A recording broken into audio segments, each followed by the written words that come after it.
audition? Shock, syempre. And actually, nakakagulat kasi na-realize namin after na lahat pala kami runner-up sa The Clash. Tapos, ayun, nandito na kami. So, we're just super happy and we just feel grateful.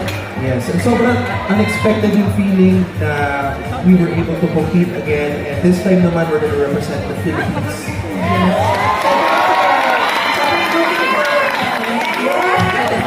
Oo nga, parang kailan lang pinag-usapan natin yung pag-alis din niya, di ba?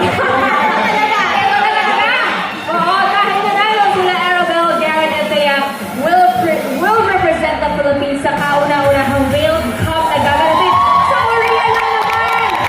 Guys, tapos yung mga preparations ninyo. We're sa preparation talaga.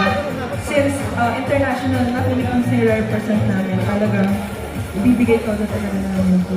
Super practice talaga. Tunnel vision. Yes. Discipline and super focus.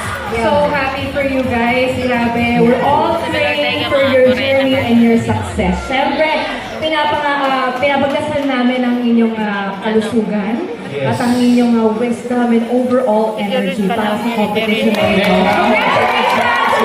Pili ko kasi tatlong to.